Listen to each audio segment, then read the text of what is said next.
David Zritsky for the Bond Experience. Welcome back. We are here to discuss more individuals in the Bond community, and I'm here to welcome everybody. Doug Redenius. Doug, thank you so much for coming on the show. My pleasure, David. Thanks for asking.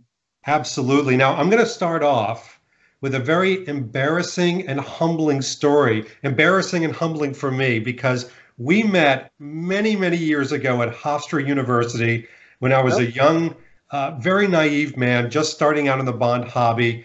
And they had asked me to do something on props and gadgets and collecting.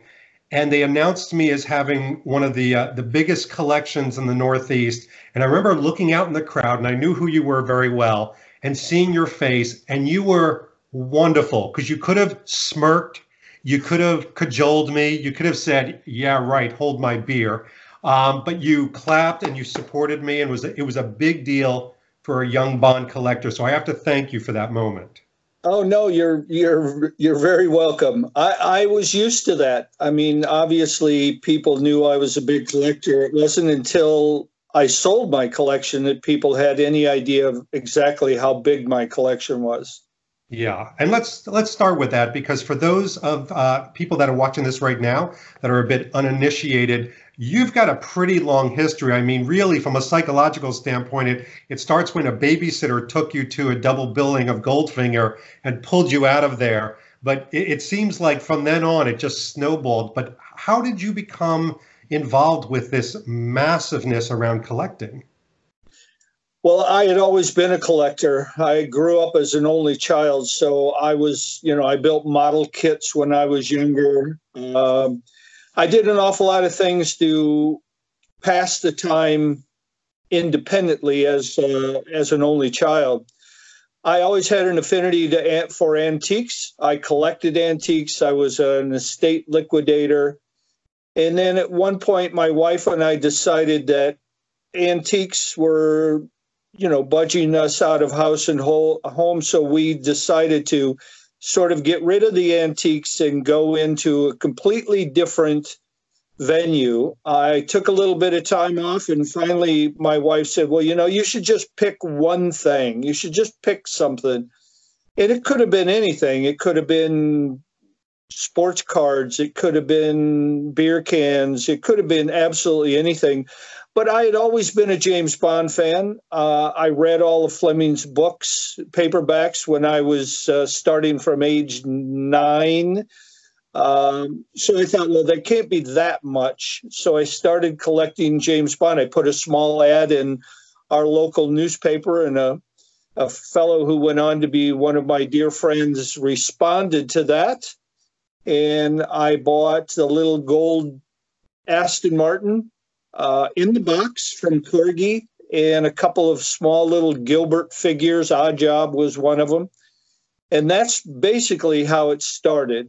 And then if you flash forward, that was in 1980. So if you flash forward 32 years later, when I sold my collection, I had over 18,000 items in my collection, and I sold it for more than 7 figures. So I mean, it was a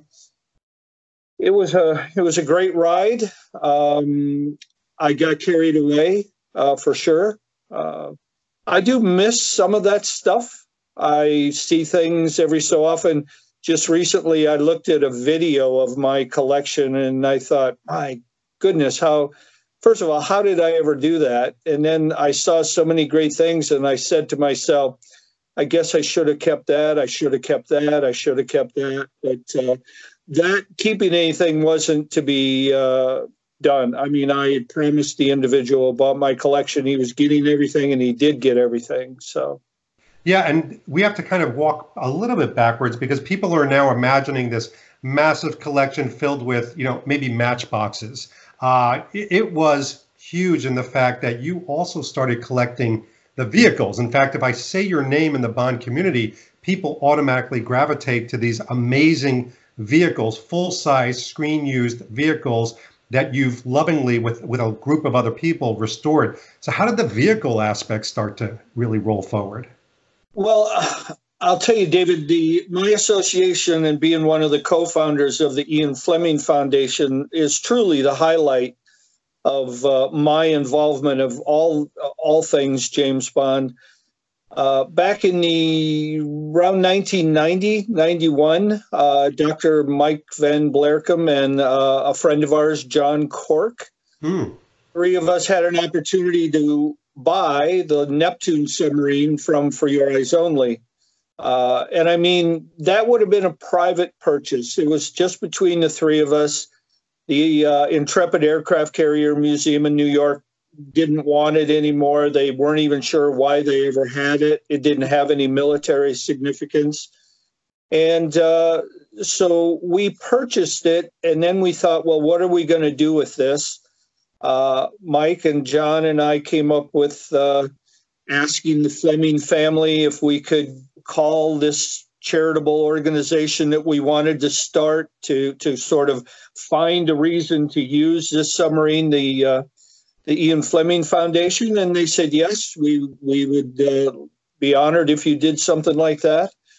And so that's how the submarine became the first acquisition for the Ian Fleming Foundation. And the Ian Fleming Foundation is truly it's a 100% not-for-profit organization. It's a charity. No one who's ever been associated with it has ever made a salary or ever made any money from their association with it. And today we own 39 vehicles. So we went from a rotting away submarine to 39 vehicles. And how does that, I mean, I'm trying to imagine, acquisition, because I'm a collector too. And, sometimes it can just steamroll. So do you get one thing and then you have a passion for something else? Or do people start calling you saying, I've got a Lotus, sitting in my garage right now. Do you want it?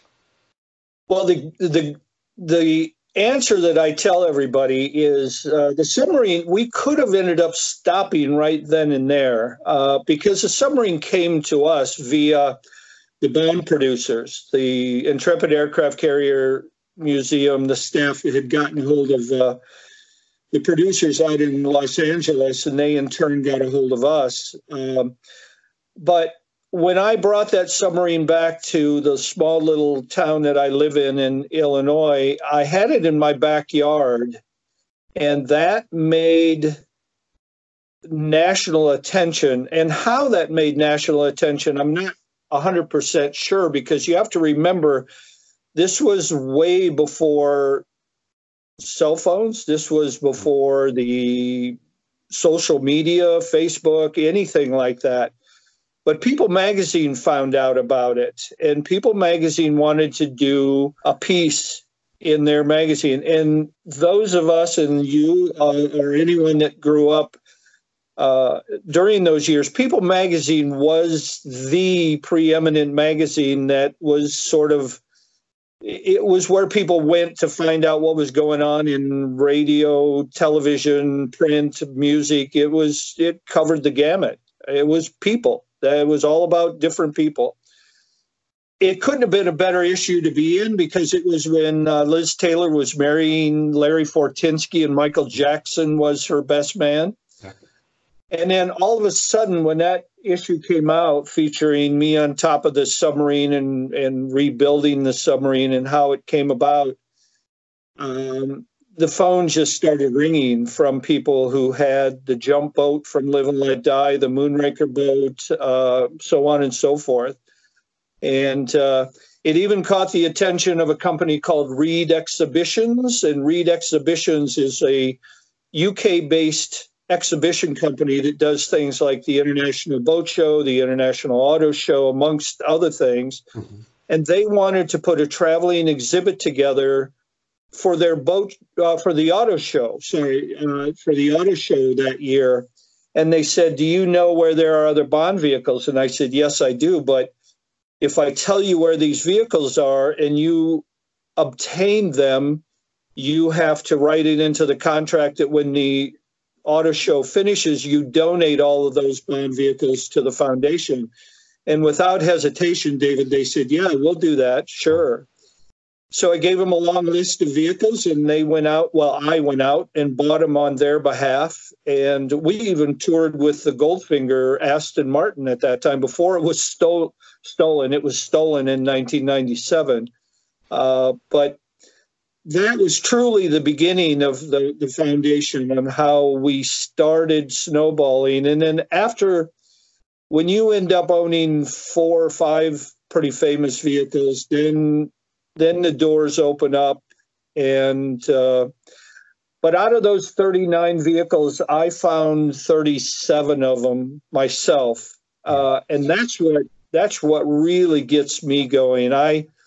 I love the hunt. I love the chase. I love getting to the bottom of things. I love confirming or disputing things, and and then when we're capable of buying vehicles, we do. And fortunately for us, there's only been one instance where the price was way too high that we weren't able to purchase a vehicle, but we've done pretty well. We have 39 actual vehicles that played pivotal roles in the films. They're not secondary vehicles, and none of them are replicas. They're the real deal. How do you go about authenticating? And I have to ask, do you have any stories where you've shown up or you've been researching and sure enough, it wasn't the real deal? You had to break it to that person. Yeah, that has happened because you get an awful lot of people who think they have a vehicle. I'm currently working on authenticating a Moonraker boat, and it's a big 23-foot Moonraker boat. Glastron only built 4 of those for the film, and we were never sure, and Glastron was never sure what happened to all of them. We know one of them went over the falls and was destroyed while they were making the film, but we own one of those boats, and it took us many years to put it all back together again. And lo and behold, another one showed up, and it took about 8 months for me to determine that it was one of the boats. So it is. But, you always prepare yourself for running into a brick wall and things don't match up. And I've been doing it for such a long time that when something crosses my computer, I can tell you pretty quickly if there's any chance that it's real or there's a possibility it's real. I mean, those are my instincts. I'm astute enough to now know whether it's worth my time to go after and whether it isn't. Right. And I think a lot of people think when they think Ian Fleming and Ian Fleming Foundation and Eon, they're interchangeable, but they're different groups, obviously. So is there a relationship with the Ian Fleming Foundation? Obviously, you being one of the heads of it. Is that have any association with Eon? And because of that, do they bequeath you any of these items? Well, the short answer is yes. I mean, we wouldn't be able to continue doing the things that we do without their tacit approval. We are accepted within the realm of Eon and Danjak. We like to feel that we're very dedicated to them, and all they have to do is pick up the phone, and we're there to help in any way that we possibly can. We're currently partners with them in Bond in Motion, which is a huge exhibit at Covent Garden in London. We've done things with them at Bewley. We've done things without them at Bewley, but we did it with their approval. So we basically know that a vast majority of our success is dependent and we rely on our relationship with them.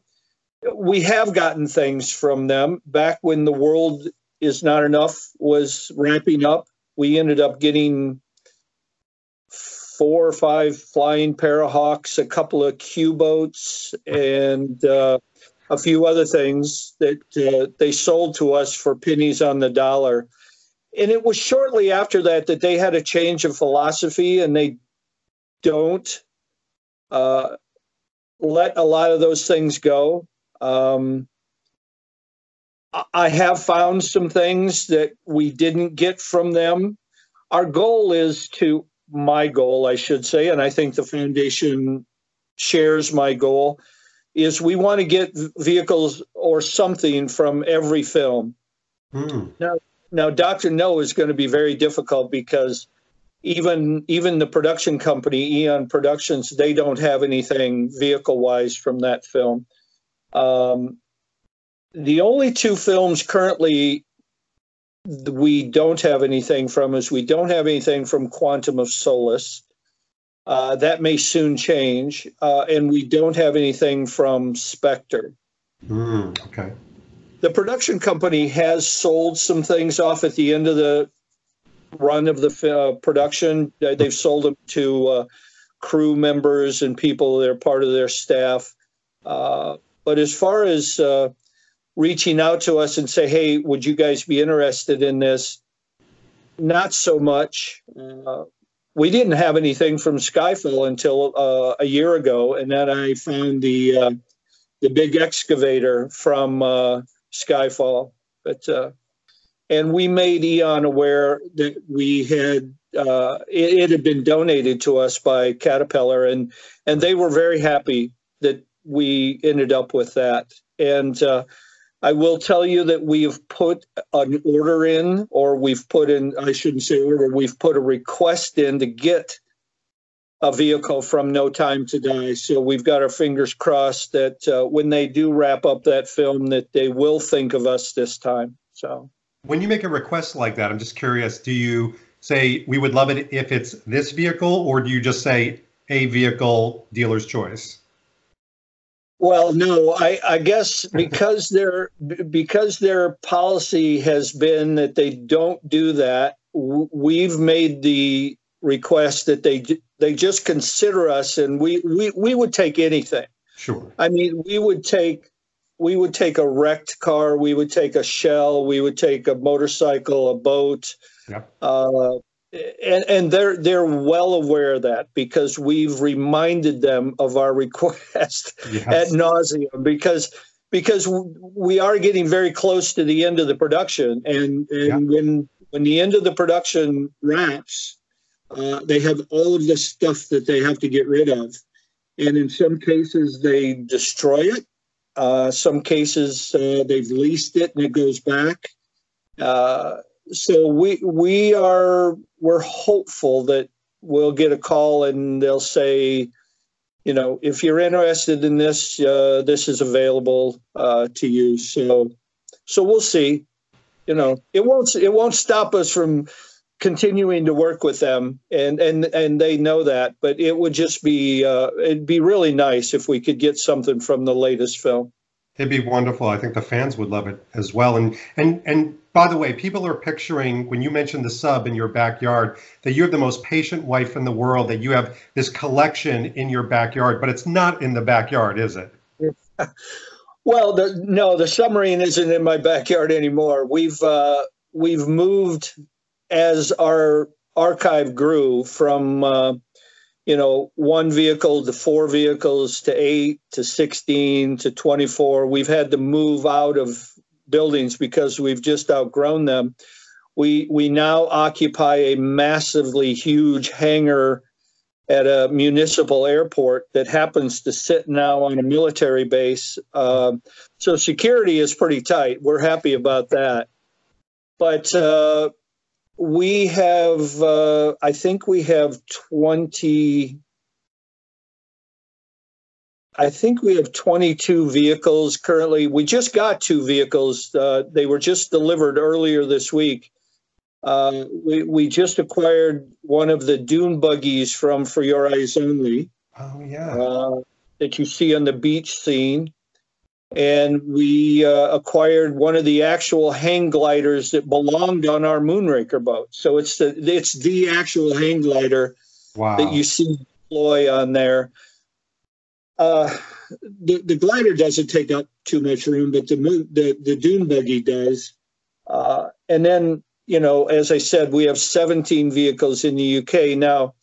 If that exhibit closes, which I will tell you that there's going to be a point not too far in the distant future that exhibit will close, and those vehicles may come back here. So we've already put a request in for the big hangar that's adjacent to ours. So we would occupy that as well. And it'd be the first time that all 39 vehicles would be here. We've never had all of our vehicles in one place. My gosh. Here in the U.S. since we started in 91. So that would be kind of cool to have everything in one place. So what I love about even how you talk about this collection, your passion, your archival aspect comes through. In fact, several times a year, you have some subject matter experts come to help restore and maintain these vehicles. How did that all begin? Well, we just celebrated our 25th official work weekend. We call them work weekends. We do it once in the spring and we do it once in the fall. The only way that we knew that the only way that you could start maintaining so many vehicles was to have help.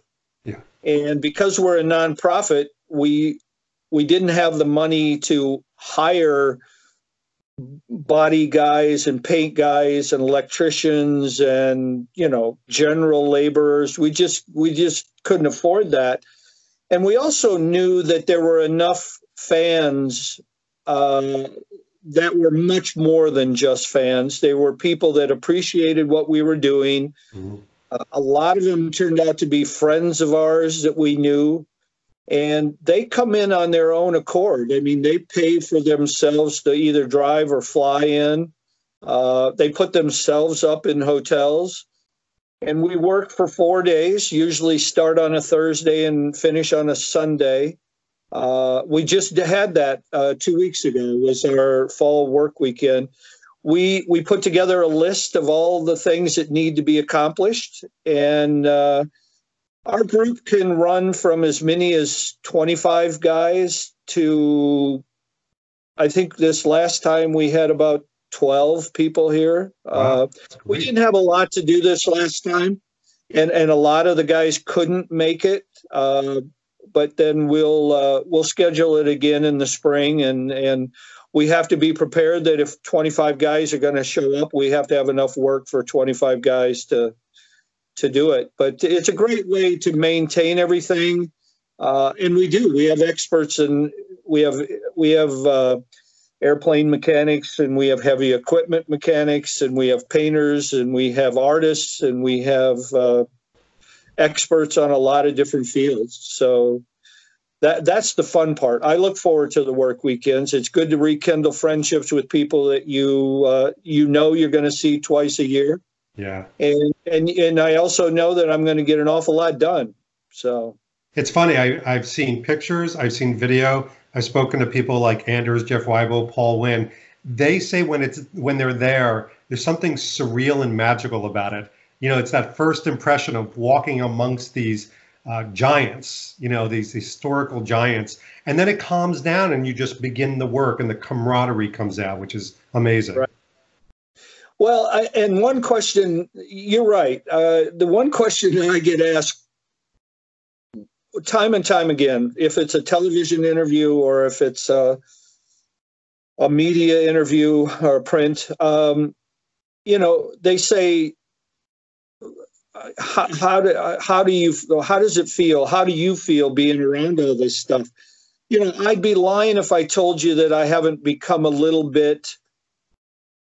It's become a little passé to me. It's like anything, if you worked around vintage Ferraris all the time, they would just turn into cars to you after a while. It's true.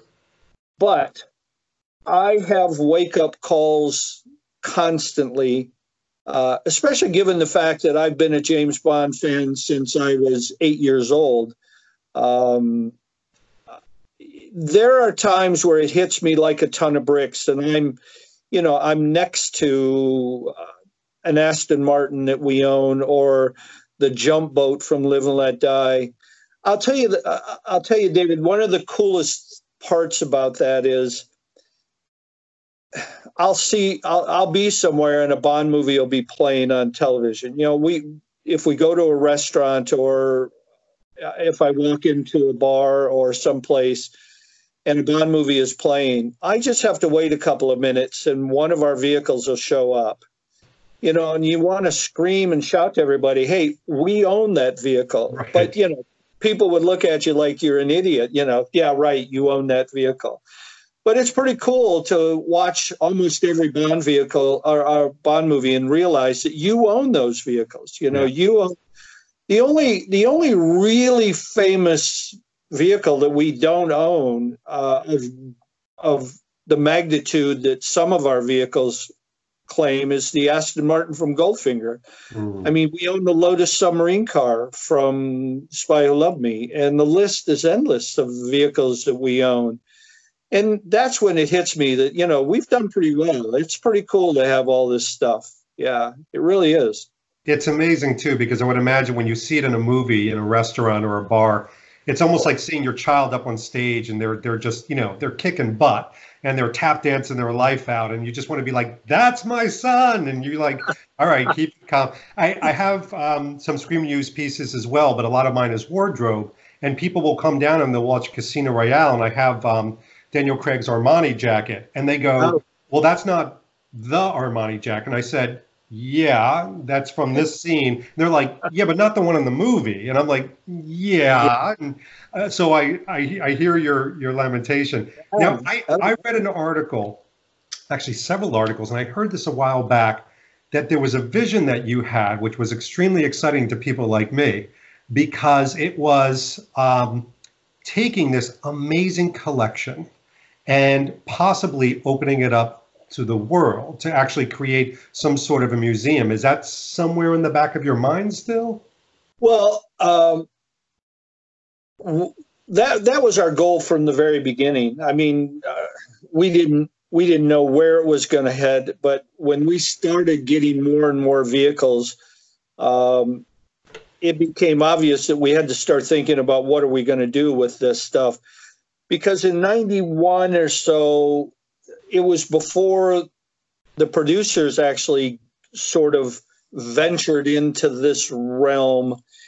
Cubby Broccoli told me once, he said, Doug, we're in the filmmaking business. We're not in the storage and warehouse business. We don't hang on to these things. These are just tools that help us make the movie.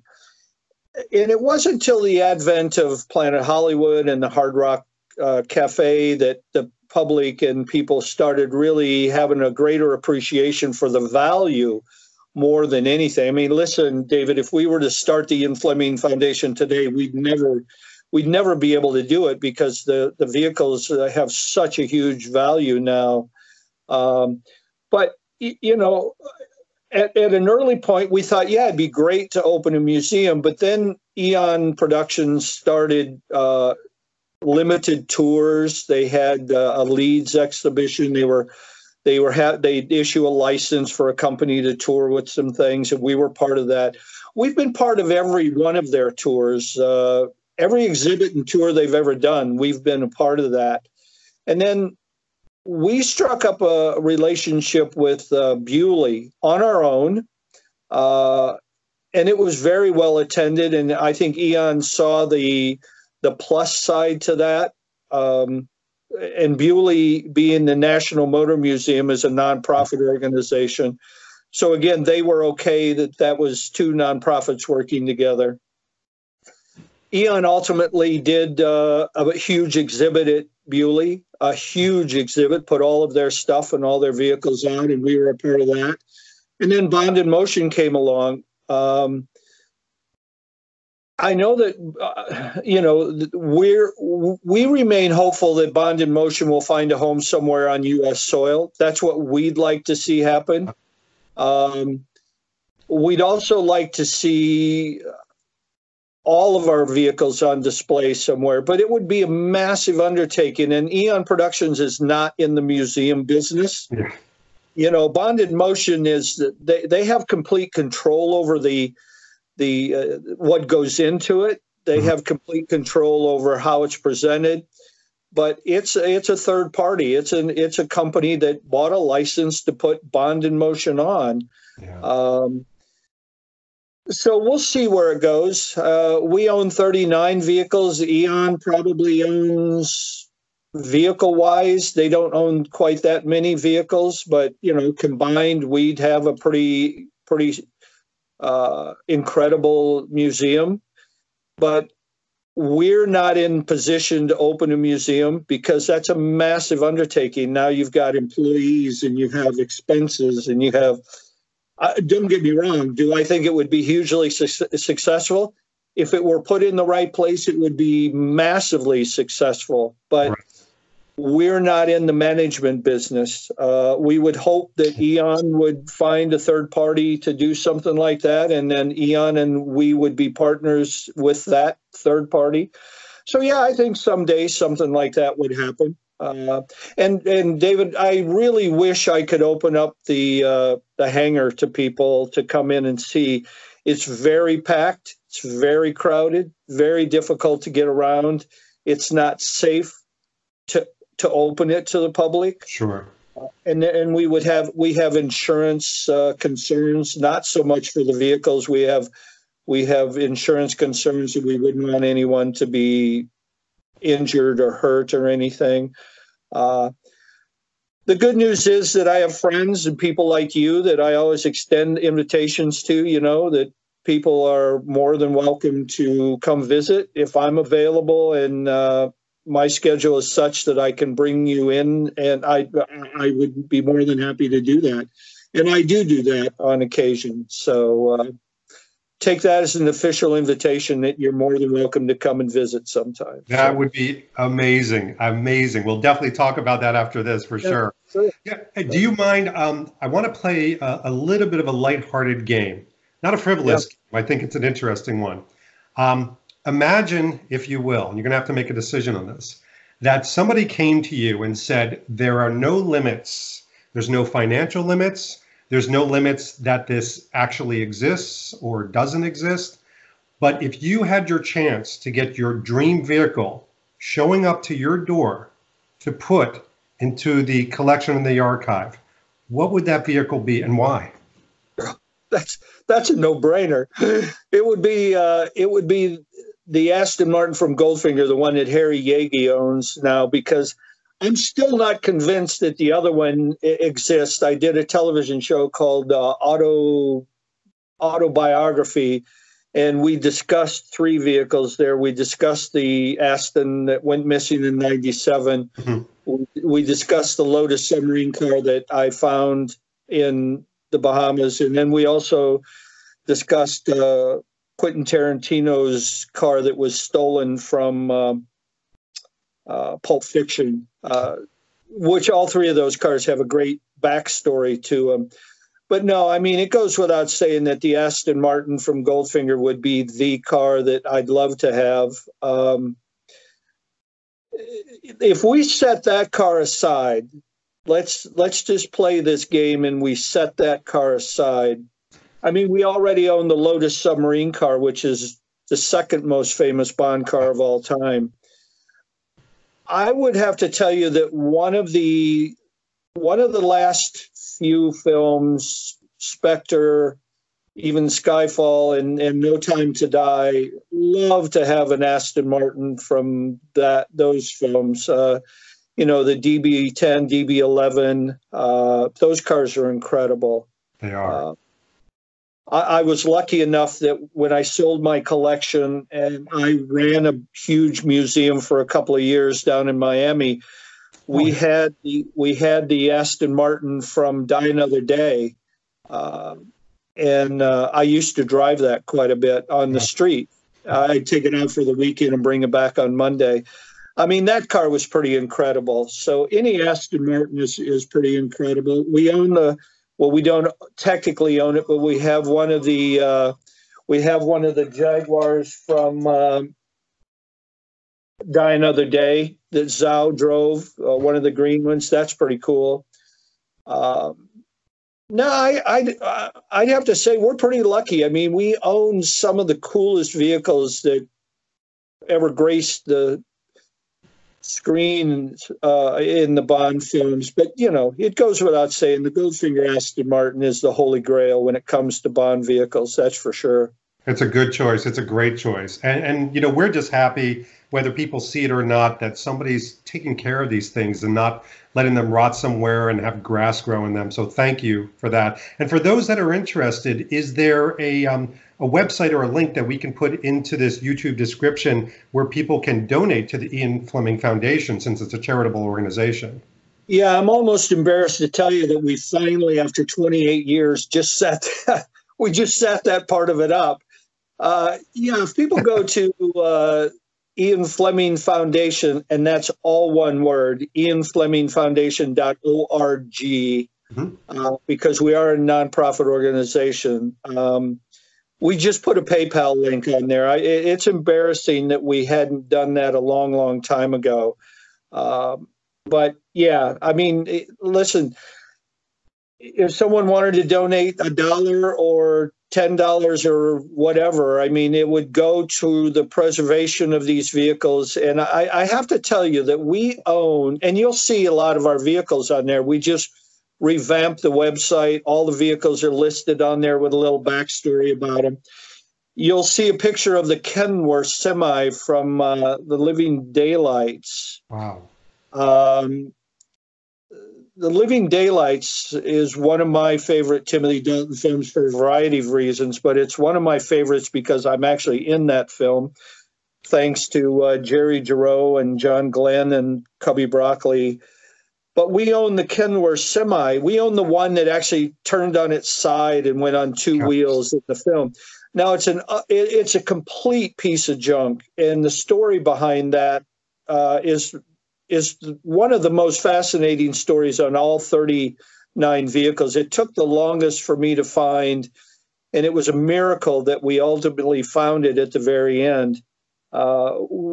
Mike Van Blerkum and I and David Reinhardt were seriously thinking about writing a book where all these stories will be told on how we acquired each one of these vehicles, because there's fascinating stories behind each one of the vehicles. But that Kenworth, we're having a hard time coming up with a game plan of how to restore it. When I go to film production companies and I talk to them about, I know that you rebuild cars. I mean, car rebuild shows, there are 30 of them on television, on various networks. And every time I go to one and I say, would you be interested in rebuilding a Bond vehicle? They all go, yeah, we'd love to. And then I tell them it's a massive Kenworth semi. Everybody goes, no, we can't. We don't have the wherewithal to do that, but we'll do a car. If you got a car, we'll do a car. Yeah. But what we'd like to do is we'd like to come up with the funds to restore the semi. And what we would do is we'd buy a donator. How do I want to put it? A donor truck. Sorry. Right. We would buy a donor truck, and then we would just scavenge the engine and the transmission and whatever we would need to put it back together again. I did talk to a production company a few years ago about rebuilding it. I thought it was going to happen, and they put together a budget, what they thought it would take to do the rebuild. Now, you have to understand, David, we'd rebuild this semi not to be able to drive down the highway, not to be able to drive on the public roads. I'd be able to start it and pull it in and out of the building, and we'd be able to move it around, but it would look fantastic. And their estimate to do that was about $80,000. So we would buy a donor truck for about $18,000, and then it would be the cost of labor. So it would be about $60,000 of hard work and hard labor to put it all back together mechanically and do the body work and the paint work and everything. Now, in the grand scheme of things, $80,000 for a production budget on a television show is absolutely nothing. I mean, seriously, it isn't. You could get a couple of sponsors, and with several commercials, sponsorships, they would cover the cost of that. But I mean, that's our big goal right now, is to do something with that semi. We've owned it for over 14 years, and it's still sitting there exactly the same way it is when we got it. But that's one of my favorite items. But yeah, I mean, we encourage people that if because we can open up the work weekends to everybody, but if you want to tell your friends, yeah, I donated $5 and want to help people, we'd like to do that. And another thing, I want to get back to something, David, that you brought up in your fabulous collection. You mentioned that you had the jacket. I too had some costumes and things from the film, which those were some of my most dearest possessions. I remember when Desmond Llewellyn came to my home here, and he brought a suit that he wore in about 3 Bond movies, because they took him to a local shop, and he bought this suit, and then it was his suit, and he kept it, and he wore it in 3 different Bond movies. Those were always some of my favorites, but I'll never forget when I was deeply entrenched in trying to find things for my private Bond collection, not the Foundation's vehicle collection, but my private collection. I went to London on several occasions in the early days, starting in 1987. And I went to Berman's and Nathan's, who were the costume company. And I met with the managing director, and I asked about early costumes of like Connery's white tux in Goldfinger and some of the other films. Unfortunately, they didn't keep track a lot of that stuff going back. Yeah. They literally would just use it in other motion pictures. I mean, that tuxedo, I'm sure you saw in many other motion pictures after that. But there were a lot of things that they did know that they had. And unbeknownst to me, the manager, when he knew I was coming to visit, he had them dig out 3 costumes, and they just gave them to me. They said, here you go. You know, we can't help you with what you were looking for, but please accept these 3 costumes. And, you know, that was in the early days, again, when people didn't realize that there was intrinsic value in that stuff. But clothing has always been, fashion has always been a mainstay, even in Fleming's books. I mean, he was very conscious about descriptive chapters where he would tell the reader what Bond was wearing and who made the clothes that Bond was wearing. It was the first time that any author had ever really gone out as far as Fleming did. He would tell what kind of food Bond liked, and he would tell where it came from, and where it ranked in popularity, what kind of eggs and what kind of scotch and what kind of vodka and gin and cigarettes and everything. Everything Bond came in contact with, Fleming wrote a description, and wouldn't just write a description. He would go into great detail. You know, Bond's Bentley. I mean, you knew an awful lot about his Bentley in the books. You knew where it came from and what brand it was and how powerful it was. And that was the great thing about Fleming, setting the tone. So when Bond made it to the big screen, and Terrence Young and Cubby Broccoli and Harry Saltzman had it on their shoulders, that they had to do exactly the same thing. So Bond's fashion and lifestyle. Hey, listen, you never actually saw Bond slumming it on the screen in a Bond movie. You'd never catch him curled up on the couch in blue jeans and a sweatshirt. That's true. Even when he was lounging in his sparsely furnished apartment, he always had a nice white shirt on, open at the collar, and he was drinking his favorite beverage. It was always done on purpose, you know. It's true.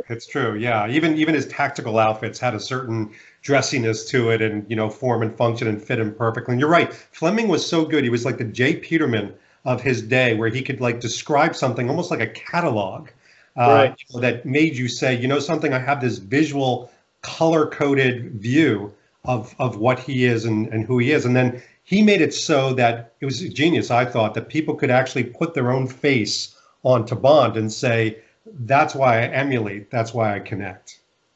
Yeah, and I totally agree with that. I think it's also what's made Bond survive for 6 decades, and that's just, that's just on the screen. And you go back when the books were written, it set a tone of what people wished and in some cases strive to emulate.